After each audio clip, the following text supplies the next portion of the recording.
ke perbahasan. 10 minit adalah.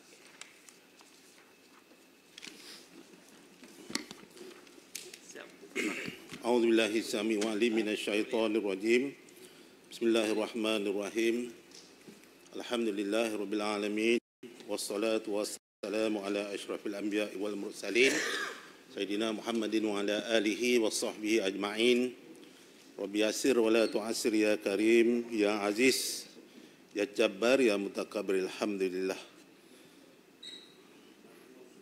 Datuk Timbalan yang dipertua dan ahli-ahli Dewan Undangan Negeri Sembilan sekalian, terlebih dahulu saya merakamkan setinggi-tinggi penghargaan kepada Datuk Timbalan yang dipertua atas ruang dan peluang yang diberikan untuk saya menyertai perbahasan membincangkan belanjawan negeri 2026 yang telah dibentangkan oleh Yang Amat Berhormat Menteri Besar pada hari Jumaat yang lepas. Dalam perbahasan ini, saya ingin mengupas beberapa perkara penting yang menyentuh kepentingan rakyat serta beberapa aspek dalam belanjawan 2026. Yang pertamanya, isu struktur hasil negeri, penjualan aset bukan penyelesaian mampan. Yang pertama, Datuk Timbalan yang dipertua, saya ingin memetik laporan audit negara 3/2025 muka surat 31 dan 32 yang baru dikeluarkan dilaporkan perolehan daripada jualan barang-barang yang merupakan penyumbang utama hasil kerajaan negeri bagi tahun 2024 dengan jumlah 274.33, lebih kurang 43.1%. Data menunjukkan bahawa hasil premium pemberian milikkan berlaku peningkatan ketara pada tahun 2024 dengan jumlah 185.83 juta berbanding 140.08 juta pada tahun 2023 dengan perubahan sejumlah 45.75 juta, lebih kurang 32% penambahan. Bolehkah pihak kerajaan menjelaskan kepada Dewan Yang Mulia ini perincian jualan barang-barang tersebut, aset tersebut? Sumber pendapatan begini meskipun baik, namun terdedah kepada ketidaktentuan pasaran dan tidak menjamin pendapatan jangka masa panjang yang stabil. Kita tidak boleh terus bergantung kepada penjualan aset sebagai sumber pendapatan negeri. Ia umpama menjual harta demi belanja harian. Langkah ini tidak mampan dan boleh menjejaskan kedudukan fizikal negeri pada masa hadapan. Saya ingin membawa suara semak dan imbang dalam Dewan ini. Sejauh manakah strategi jangka masa panjang negeri dalam memperkukuhkan asas hasil yang lebih mampan, konsisten tanpa membebankan rakyat. Yang kedua, isu kutipan hasil dan tunggakan cukai tanah. Berdasarkan laporan audit negara 2025 muka surat 12 berkaitan tunggakan cukai tanah di Negeri Sembilan, terdapat beberapa dapatan penting yang wajar diberi perhatian serius oleh pihak kerajaan negeri.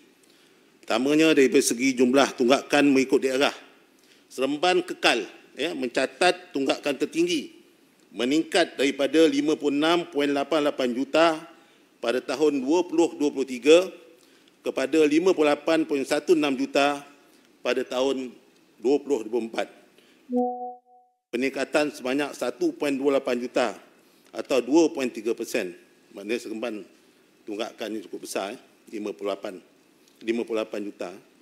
Keduanya, jika kita lihat pada pola tunggakan ikon belum terima cukai tanah mengikut tempoh, kita mendapati bahawa tunggakan lebih 10 tahun yang membimbangkan ini telah mencecah 32 juta.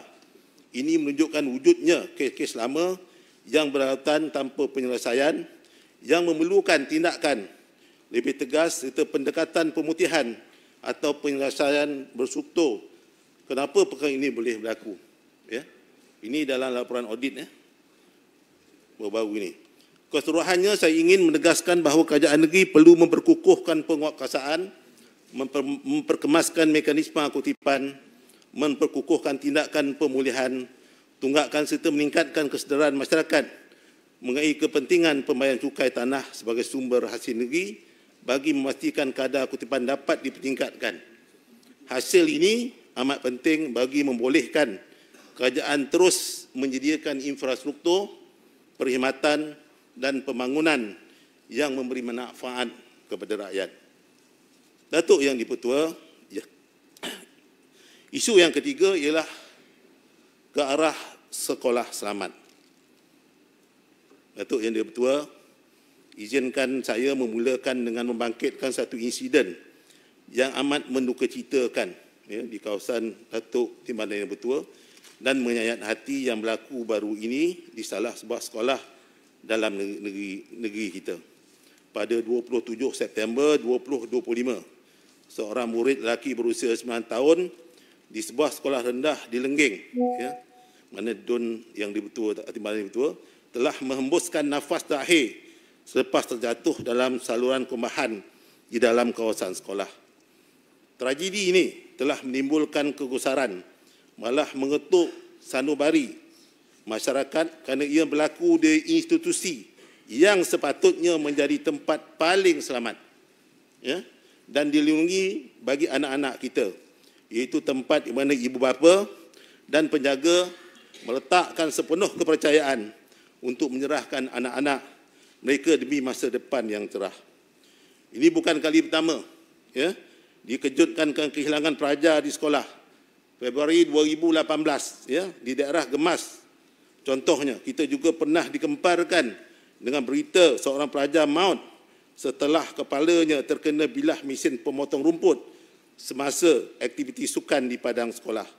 Insiden malang yang berulang seumpama ini merupakan satu petanda jelas bahawa wujud kelemahan kritikal dari aspek pengurusan risiko, kawalan keselamatan dan juga penyelenggaraan fasiliti di beberapa institusi pendidikan kita.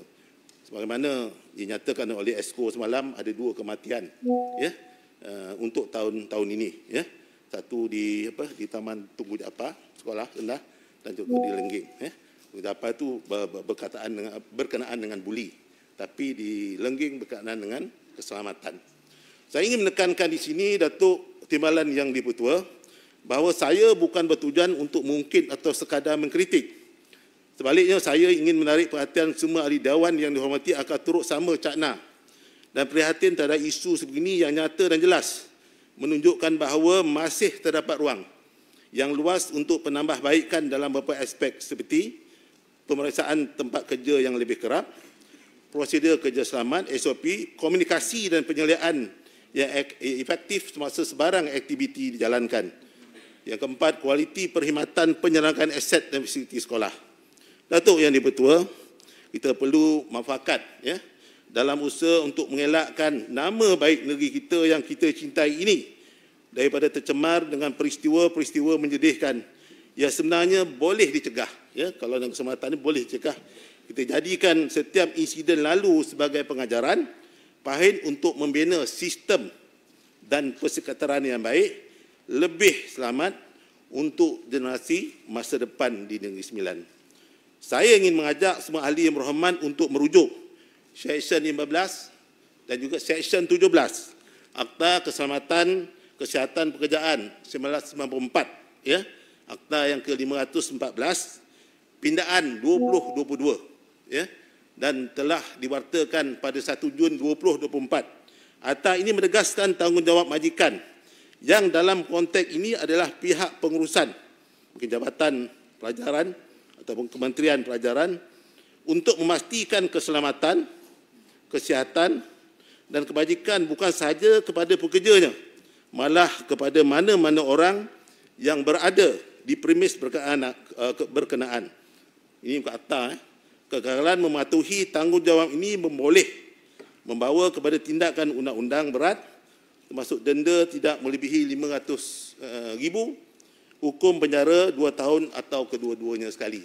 Ini atas yang telah kita luluskan pindaan 2022. Datuk Yang di-Pertua, sudah tiba masanya untuk kita memberi tumpuan serius kepada aspek pemantauan dan pencegahan secara proaktif agar insiden yang menyayat hati seperti ini tidak berulang lagi. Saya ingin menegaskan bahawa pihak kerajaan perlu komited dalam memastikan pelantikan penyeras keselamatan dan kesihatan pekerjaan OSH Coordinator atau pegawai keselamatan dan kesihatan diwujudkan di setiap agensi kerajaan, terutama kepada institusi pendidikan, selaras dengan tuntutan Akta Keselamatan Kesihatan Pekerjaan Pindaan 2022 di bawah Seksyen 29A. Mereka ini akan membantu menasihati pengurusan atasan di institusi untuk mengambil langkah-langkah yang wajar dalam membentuk sistem keselamatan dan kesihatan dalam sekolah, menyeras mesyuarat keselamatan, mengenapasti risiko, mengawal risiko dan menjalankan siasatan dalaman bagi setiap insiden buruk yang berlaku akan dapat ditangani dengan terus ditangani dari terus berulang. Saya percaya dengan usaha ini setiap agensi akan lebih cakna dan komited dalam memenuhi tuntutan isu keselamatan kesihatan pekerjaan. Pelaksanaan ini bukan pilihan. Ini bukan pilihan, tetapi ini adalah tanggungjawab undang-undang yang mesti dipatuhi demi keselamatan sekolah dan seluruh komuniti yang terlibat. Kalau kita tak patuhi, tindakan boleh diambil oleh Jabatan Keselamatan Kesihatan Pekerjaan. Datuk Yang di-Pertua, berikutan tragedi ini, saya mewakili rakyat ingin bertanya kepada pihak kerajaan. Adakah kerajaan negeri mempunyai data lengkap bilangan sekolah di Negeri Sembilan yang telah melantik penyeras keselamatan kesihatan pekerjaan, OSH Coordinator? Ini wajib ni sebenarnya. Kerana pihak Jabatan Kesihatan Pekerjaan dah buat promosi daripada tahun 2019, saya dimaklumkan. Adakah kerajaan negeri telah bercadang menjalankan audit keselamatan menyeluruh terhadap semua sekolah? Dengan ini, saya ingin mencadangkan agar kerajaan negeri memperuntukkan dana khas untuk menjalankan kursus penyeras keselamatan kesihatan pekerjaan di sekolah-sekolah serta agensi-agensi kerajaan. PBT apa semualah kena buat. Ini mengikut undang-undang kita.